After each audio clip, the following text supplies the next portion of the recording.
বৈষম্য বিরোধী ছাত্র আন্দোলনের আহ্বায়ক হাসনাত আব্দুল্লাহ জাতীয় নাগরিক কমিটির মুখ্য সংগঠক সার্জিস আলমকে আটক করেছে ঢাকা মহানগর। সার্জিস আলমের গ্রেপ্তারের মূল কারণ জানা গেল। কেন, কী কারণে সার্জিস আলমকে গ্রেপ্তার করা হয়েছে এমন প্রশ্ন যখন সবার মুখে মুখে, তখনই মিডিয়ার মাধ্যমেই সবাই জানতে পারছেন যে আসলে কতটুকু এই গ্রেপ্তারের যে ঘটনাটি ঘটেছে আসলে এটি কতটুকু বাস্তব সত্যতা তা জানতে আমরা এই ভিডিওটার শেষ অংশ পর্যন্ত দেখতে থাকব। আসলে আদৌ কি সার্জিস আলম গ্রেপ্তার হয়েছেন নাকি এটা গুজব ছড়াচ্ছেন আওয়ামী লীগ বিএনপি সবাই মিলে?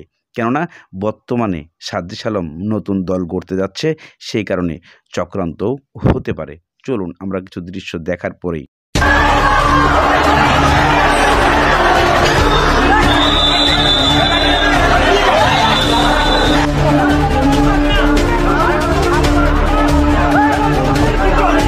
সেখানে একজন ছাত্র নেতা বেয়াদবি করছে। কে? সার্জিসদের অ্যাকাউন্টকে আমরা দেখতেছি যে সে এতদিন পরে আইসা বলে আমরা রাষ্ট্রপতির পদত্যাগ চাই, আমরা এইভাবে ডিসি নিয়োগের বিরোধিতা করতেছি। এতদিন আঙ্গুল চুষছিল। যে কোনো সময় গ্রেপ্তার হতে পারে ছাত্র আন্দোলনের বিশেষ সমন্বয়ক সার্জিস আলম। গত বুধবার ডক্টর ইউনূসের সাথে সেনাপ্রধানের বৈঠকে চরমভাবে বেয়াদবি করেন সার্জিস আলম। সে সময় সেনাবাহিনীরা ঘাট ধাক্কা দিয়ে বের করে দেয় সার্জিস আলম সহ অন্যান্য সমন্বয়কদের। একটি সূত্রে জানা গেছে, গত বুধবার বৈঠকে সেনাপ্রধানের সাথে ডক্টর ইউনূসের চরম বাকবিতণ্ডা তৈরি হয়। মূলত সেনাপ্রধানকে বহিষ্কারের সূত্র ধরে এরকম ঘটনা ঘটেছে। ওই সময় ছাত্র আন্দোলনের সমন্বয়ক সার্জিস আলমের সাথে বাকবিতণ্ডা শুরু হয় সেনাবাহিনীদের সাথে। এ কারণেই ধারণা করা হচ্ছে সেনাবাহিনীর সাথে বিরোধিতা করার কারণে যে কোনো সময় গ্রেপ্তার হতে পারে সমন্বয়ক সার্জিস আলম। এদিকে শোনা যাচ্ছে দেশে আসার সম্পূর্ণ চেষ্টা চালিয়ে যাচ্ছে সাবেক প্রধানমন্ত্রী শেখ হাসিনা। আন্তর্জাতিক আদালত ট্রাইব্যুনালে শেখ হাসিনার মামলার রায় আগামী 31 তারিখে ঘোষণা দেওয়া হবে। যদি রায় শেখ হাসিনার পক্ষে আসে তাহলে দেশের পরিস্থিতি পরিবর্তন হতে পারে। দেশ ত্যাগ করার পরে শেখ হাসিনা ভারতে অবস্থান করেছিলেন, তবে এদিকে ভারত সরকার শেখ হাসিনাকে ট্রাভেল বাস দিয়েছেন, যার ফলে তিনি যে কোনো সময় যে কোনো দেশে ভ্রমণ করতে পারবেন।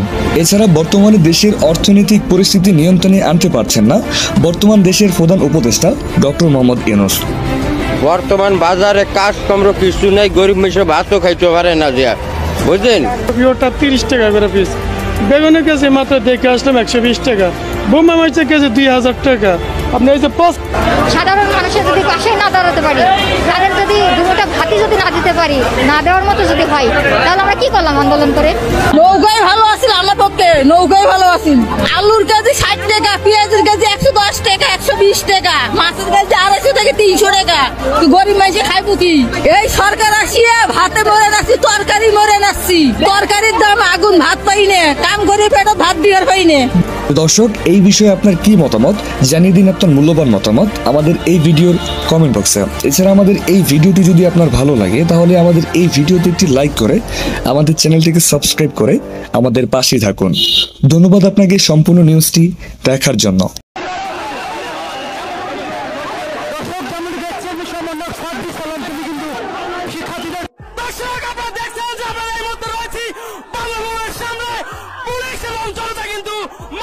বঙ্গভবন দখল করতে গিয়ে সেনাবাহিনীর কাছে গণপিটুনি খেয়ে পালিয়ে যান সমন্বয়ক সার্জিস আলম ও হাসনাত আব্দুল্লাহ। হ্যাঁ দর্শক, বিস্তারিত জানতে আমাদের সাথেই থাকুন।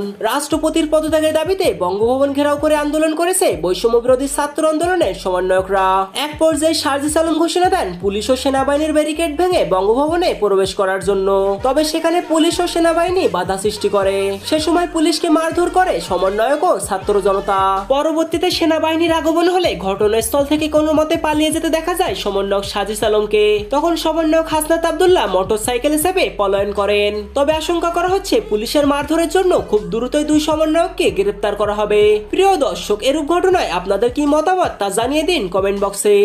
টিউশনি করে যাদের জীবন যাপন করত, যাদের পরিবার চলতো টিউশনির টাকায়, আজকে তারা কিভাবে 45 লক্ষ টাকার গাড়িতে, তারা এক সময় এক একটা গাড়িতে চড়ে, তাদের হাতে আইফোন, তারা আজকে অঢেল সম্পদের মালিক। সমন্বয়ক আর যারা উপদেষ্টা আছেন এই দেশের ধ্বংসের জন্য আপনাদেরকে দায়ী করি।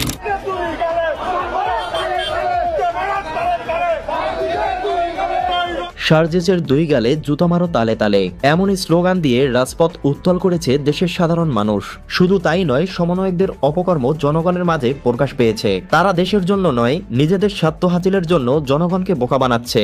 যারা টিউশনি করে কোনো মতে দিন পার করত, তারা এখন কোটি টাকার মালিক। এই সম্পদের উৎস কোথায়?